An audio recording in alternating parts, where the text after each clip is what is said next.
Welcome to Capital Currents, where the flow of business news and market trends keeps you ahead of the tide. I'm your watchdog, and today is Friday, August 15th.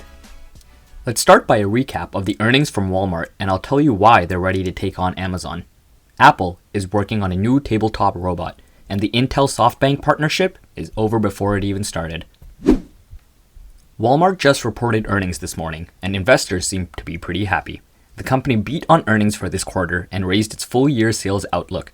Same-store sales grew by 4.2% last quarter, better than the 3.4% that was expected. Grocery sales, which makes up about 60% of Walmart US sales, was a major driving factor. Another bright spot for Walmart was their US e-commerce business, which grew by 22% in the quarter and now is approaching profitability. Amazon is starting to get some real competition here. Walmart is continuing to build products to compete with Amazon, including third-party buyers and sellers, advertising tools, and more. Investors were very excited about this news, and Walmart shares jumped 7%.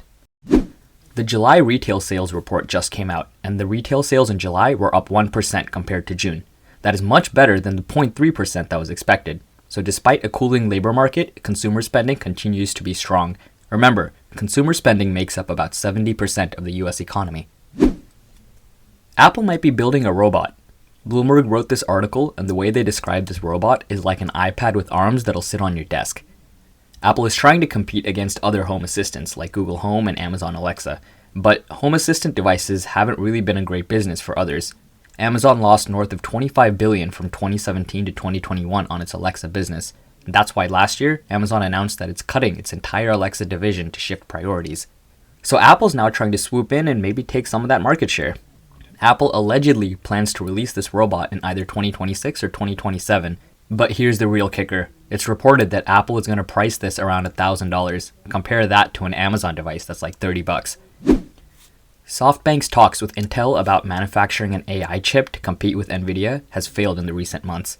This plan was aimed at ramping up SoftBank's efforts to combine the chip designs of ARM Holdings with the production expertise of British AI chip maker Graphcore. The discussions collapsed as SoftBank believed Intel could not meet its demands for volume and speed. SoftBank is now said to be focused on talks with Taiwan Semiconductor, who is the world's largest contract chip maker, but a deal has not been reached as TSM is reportedly also struggling to meet demand from existing customers. I have a few other bonus stories for you since it's Friday. Meta has officially shut down CrowdTangle, a tool used by researchers and journalists to monitor social media content, especially for tracking misinformation. The decision faced significant backlash from various groups who relied on CrowdTangle for oversight, particularly in light of the upcoming US presidential elections. Numerous groups wrote letters to Meta to keep the tool running through at least January, of course, until after the election, but it seems like they weren't down. Shake Shack customers in LA may receive their orders on wheels.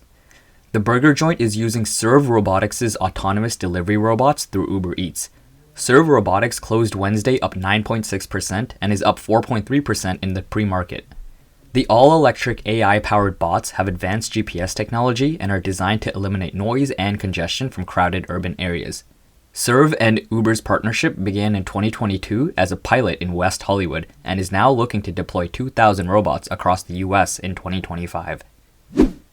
That's all the business headlines I have for you. Let's take a look at some stocks making moves. Ulta Beauty stock is up more than 10% after it was revealed that Warren Buffett bought a $266 million stake in the company. Ulta's CEO warned earlier this year that the company was facing cooling demands for beauty products, and then at the end of May, they lowered their full-year sales forecasts. In fact, as of yesterday, Ulta shares have lost a third of its value this year. I guess Warren Buffett bought the dip. Yesterday, I told you activist investors are looking to take control of the board at Nike, but it wasn't that easy. This morning, Nike stock is rallying on the news that hedge fund manager Bill Ackman has taken a $230 million stake in the company. This is not the first time that Ackman has taken a stake at Nike. He actually made a $100 million profit back in 2018 on a quick 6-month trade. I mean, Nike hasn't had a lot of great news recently. The stock is down more than 20%, they've struggled with their sales, and they provided a dim outlook for the quarter ahead. So Bill Ackman is also out here buying the dip.